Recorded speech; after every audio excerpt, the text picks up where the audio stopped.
Historias para Catecismo. La verdadera sabiduría cristiana se encuentra en el Catecismo. Escúchanos y disfruta cada día de una historia nueva que ilustre los principios doctrinales de nuestra fe. Ya sea que te presentemos vidas de santos, anécdotas de cristianos o libros de espiritualidad católica, en Historias para Catecismo encontrarás el material necesario para disfrutar más de las verdades de la fe. Acompáñanos. 1 de mayo. Santos Felipe y Santiago, apóstoles. Felipe murió hacia el año 54 y Santiago alrededor del año 63. Felipe, discípulo y apóstol. Betsaida, de paisaje bello y sonriente, de casas blancas que se miran en las aguas azules y ligeramente onduladas del mar de Tiberíades, y que mereció la increpación de Jesús porque sus habitantes esperaban un Mesías que les alentara en sus ansias de independencia de Roma y de constitución de un poderoso reino judío. Fue la cuna del glorioso apóstol San Felipe, como lo fue también de los santos Pedro y Andrés, su hermano. Pertenece esta ciudad a la fértil comarca de Galilea, que fue el escenario de la mayor parte de la vida pública del Salvador y testigo de multitud de sus milagros. Felipe fue llamado por Jesucristo en los primeros días de su vida pública. «Sígueme», le dijo, y Felipe, conocedor de las sagradas letras desde su juventud, lo abandonó todo y siguió a Jesús, a quien reconoció como el Mesías. Satisfecho de este encuentro, corrió Felipe a comunicarlo a su amigo Natanael, a quien dijo: «Hemos hallado a aquel de quien se habla en la ley de Moisés y en los escritos de los profetas, a Jesús de Nazaret». Dijo Simón Metafrastes que, en dicha ciudad, el pueblo adoraba y ofrecía sacrificios a una serpiente grandísima y muy extraña que residía en uno de los templos. Y a la verdad, pocas eran las ciudades o naciones paganas donde el demonio, que tomó figura de serpiente en el paraíso terrenal para perder a los hombres, no se hiciera dar culto bajo la forma de este reptil. Enternecido el apóstol al ver la ceguedad de aquel pueblo que rendía culto al demonio que solo Dios se debe, redobló sus plegarias al Señor, pidiéndole que abriese los ojos de aquella pobre gente y la librase de la tiranía de Satanás. Martirio de San Felipe. Por instigación diabólica, aquellos paganos endurecidos se apoderaron del apóstol Felipe y le encerraron en la cárcel, aunque por poco tiempo, pues no tardaron en sacarle de allí para atormentarle cruelísimamente. Mandaron azotarle con varas y plomadas, después le crucificaron y apedrearon hasta dejarle muerto. ¿Cuántas gracias no daría San Felipe al Señor porque le hacía participar de su cruz santa?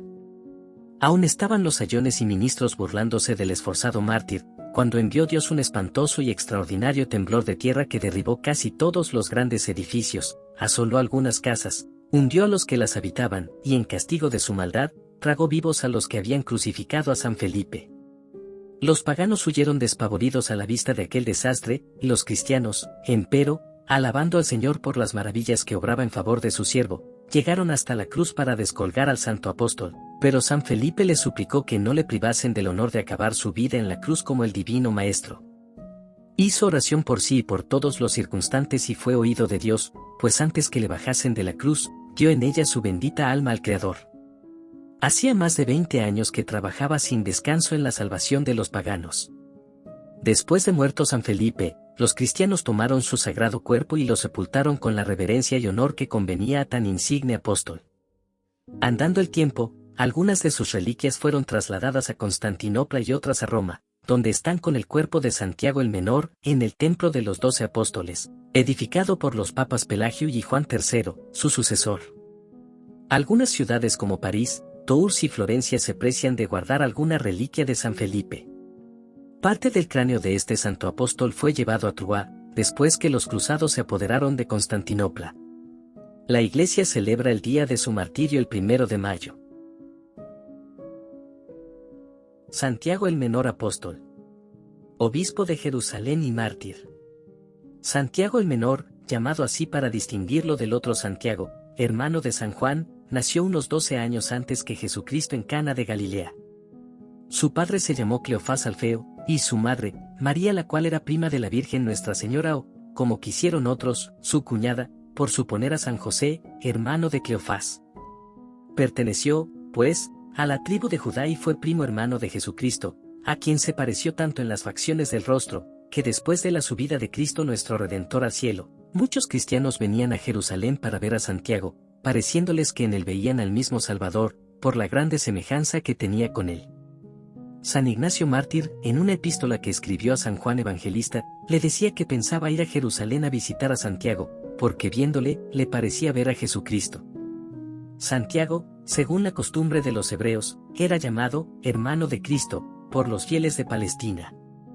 De 3 hermanos que tuvo, Judas Tadeo fue contado en el número de los apóstoles, y los otros 2, José y Simón, fueron discípulos del Señor. De ellos se dice que tardaron mucho tiempo en aceptar la divinidad de Cristo, pues se imaginaban que el verdadero Mesías vendría rodeado de pompas y grandezas humanas, y abundaría en toda clase de bienes y riquezas. Mas, poco a poco fueron cambiando de parecer al ser testigos de las maravillas de orden sobrenatural que Jesús obraba. Refiere una antigua tradición que, al llegar la hora de la pasión del Salvador, Santiago juró que no comería hasta tanto que Jesús hubiese resucitado.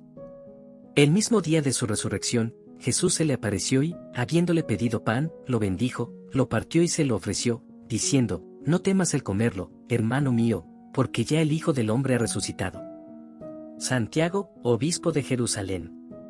Después de Pentecostés, al repartirse los apóstoles el mundo para evangelizarlo, San Pedro designó a Santiago obispo de Jerusalén, por eso le miraban todos como padre de los judíos convertidos.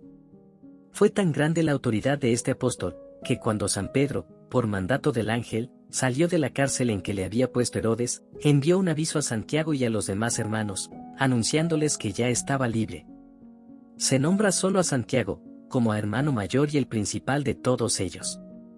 En el primer concilio de Jerusalén, que se celebró para determinar si los gentiles que se convertían a la fe habían de circuncidarse, Santiago, como obispo de aquella ciudad, dijo su parecer tan altamente y con tanta resolución, que todos los demás apóstoles le siguieron, y conforme a su criterio se redactó el decreto que se escribió a los gentiles enseñándoles lo que debían hacer.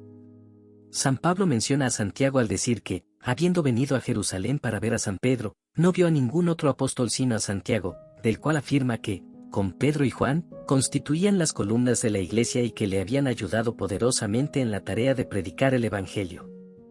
Santiago ejercía el oficio de apóstol y pastor del rebaño de Cristo, al cual condujo innumerables almas, convertidas a la luz del Evangelio con su predicación y fervorosísimas plegarias. Este apóstol es llamado el Justo, por razón de la pureza y santidad de sus costumbres. Según San Epifanio, permaneció virgen toda su vida, y San Jerónimo lo propone como ejemplo y dechado de piedad, inocencia, penitencia y caridad.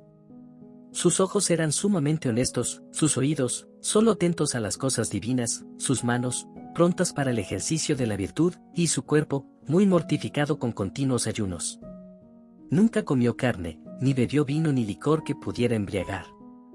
Era muy celoso de Dios y de su templo, en este moraba día y noche entregado a la oración. De tanto postrarse en tierra para orar tenía las rodillas endurecidas y callosas. Ni Juan Crisóstomo añade que se le habían formado callos en la frente a causa de tanto tenerla pegada al suelo cuando oraba. Tenía el privilegio de entrar solo en el Sancta Sanctorum del templo.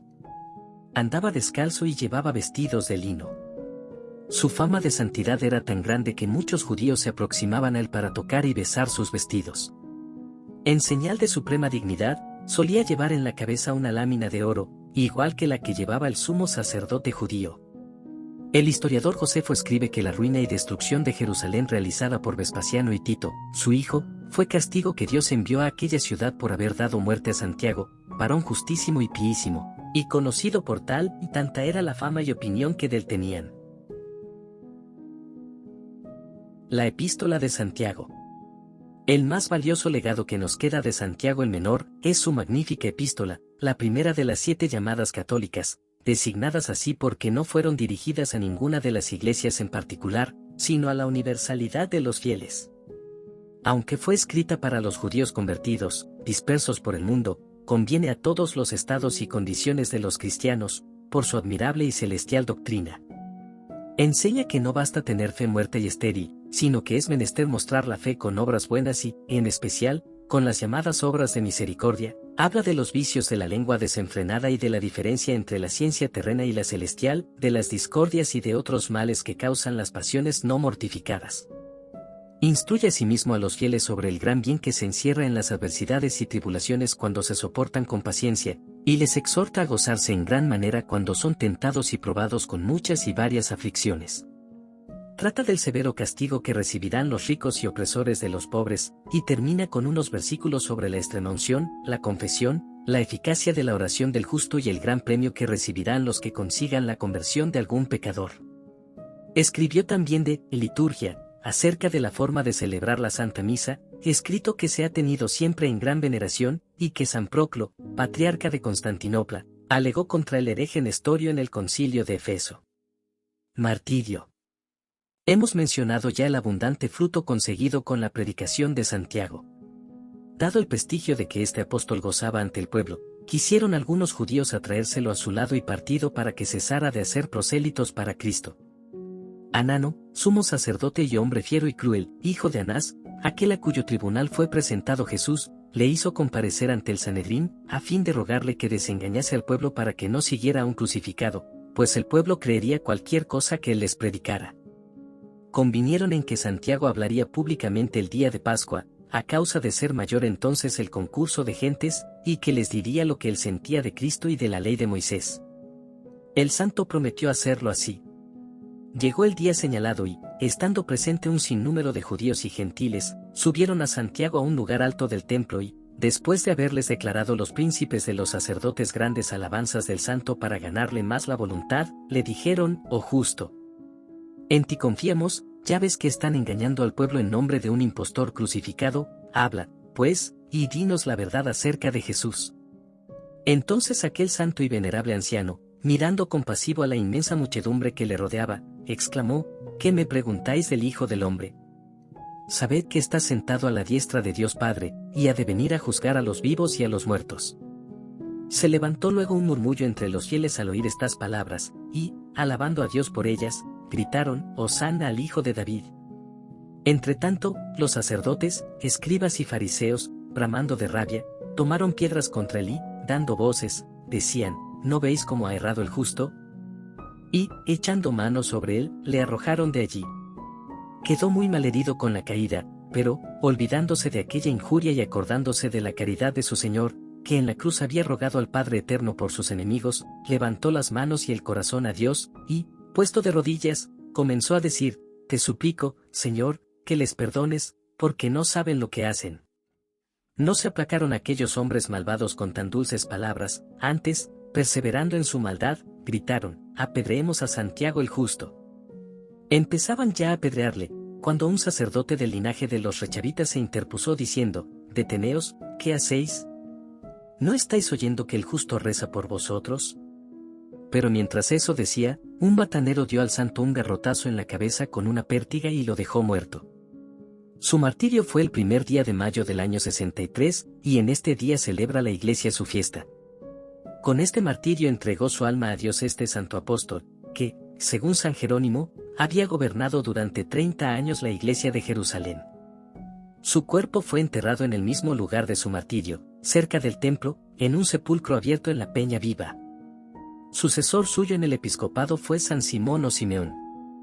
Anano, sobre quien cayó la ira del Señor, murió estrangulado por una facción de sus compatriotas. La mayor parte de las reliquias del santo se hallan en Roma, junto a las de San Felipe, en la iglesia de los Santos Apóstoles. También se guardan algunos fragmentos en Santiago de Compostela, Tolosa y Amberes.